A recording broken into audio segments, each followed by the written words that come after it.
Okay, isipin niyo to. Isang napakamakapangyarihang tao, yung pangalawa sa pinuno ng buong Egypt, bigla na lang humagulgol. As in, iyak na sobrang lakas na narinig ng mga taga-Egypt, umabot pa sa palasyo mismo ng Pharaoh. Ano kaya ang pwedeng maging dahilan ng ganitong katinding emosyon? Yan ang tatalakayin natin nyangan dito sa Genesis 45. Ito na yung climax, yung sukdulan ng isa sa mga pinakadramatikong family reunion sa kasaysayan. Dito na magtatagpo ang landas ni Jose at ng mga kapatid na nagbenta sa kanya bilang alipin. Sige, umpisahan na nating busisiin to. Pagkatapos ng ilang linggong pagsubok sa kanyang mga kapatid, dito na nga umabot sa breaking point si Jose. At yung dapat sana'y isang pribadong sandali, naging, medyo pampubliko. Hindi na talaga niya napigilan yung sarili niya. Sa sobrang bigat ng nararamdaman, sumigaw siya at pinalabas ang lahat ng tao sa kwarto maliban sa mga kapatid niya. Pagkatapos ng 2 dekada, handa na siyang sabihin ang katotohanan. At ito na nga, ang moment of truth. Pero alam nyo, imbes na relief o tuwa, ang naramdaman ng mga kapatid niya, matinding pagkabigla at purong takot. Ako si Jose, buhay pa ba ang tatay ko? Grabe, kahit gaano kabigat yung emosyon niya, ang una-unang lumabas sa bibig niya, ang una niyang inaalala ay ang kanyang ama, si Jacob. Pinapakita nito na sa kabila ng lahat, pamilya pa rin ang pinakamahalaga sa kanya. Hindi sila makasagot.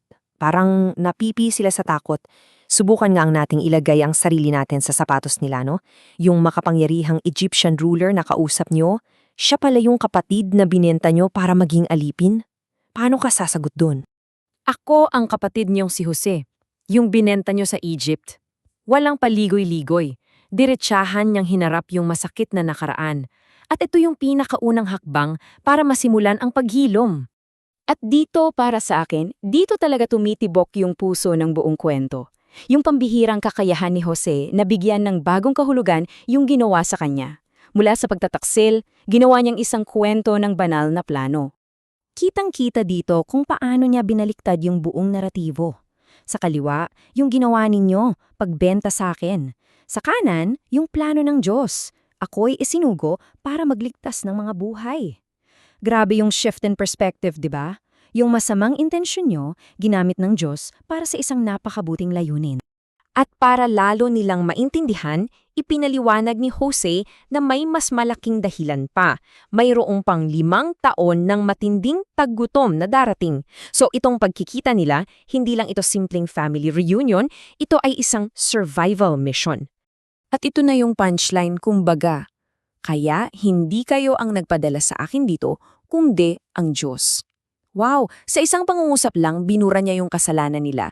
Hindi niya sinabing okay lang, pero sinabi niyang may mas mataas na kapangyarihan na kumilos. Ito yung pinakamataas na antas ng pagpapatawad.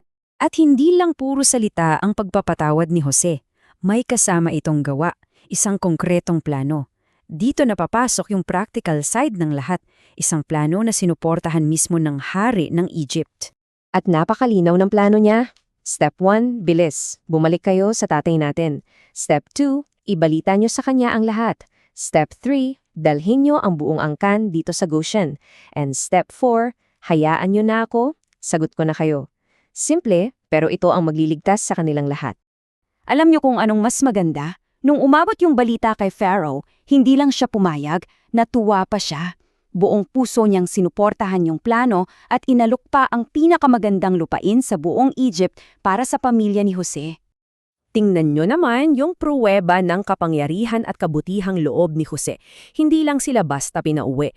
Binigyan sila ng service, mga kariton, may kasamang pagkain, at mga bagong damit pa. May special treatment pa yung bunsong si Benjamin. At syempre, isang buong convoy ng kayamanan para sa ama nilang si Jacob. Ito yung ebidensya na lahat ng sinabi ni Jose ay totoo.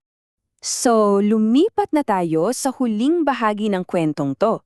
Ano na ang nangyari nung umuwi sila at dala-dala ang balitang ito para sa kanilang matandang ama? Buhay si Jose! At hindi lang yan, siya ang pinuno ng buong Egypt.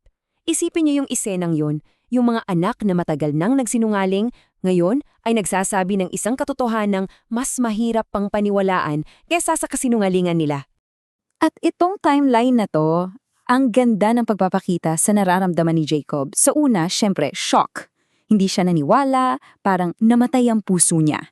Pero nung nakita na niya yung ebidensya, yung mga kariton na galing pa mismo sa Egypt, doon lang unti-unting bumalik ang kaluluwa niya. Sapat na. Naniniwala na ako. Buhay ang anak kong si Jose. Kailangan ko siyang makita bago ako mamatay. Ang makapangyarihang linyang to mula kay Jacob ang nagkumpleto sa lahat. Dito na natapos ang kanilang paghihirap at pagkakaiwalay. At iiwanan ko kayo sa tanong na to. Paano kaya kung susubukan din nating tingnan ang mga masasaklap na bahagi ng nakaraan natin, hindi bilang isang trahedya, kundi bilang bahagi ng isang mas malaking kwento? Ang ginawa ni Jose ay higit pa sa pagpapatawad. Nagbago siya ng perspective. At yan ang isang aral na sobrang makapangyarihan para sa ating lahat.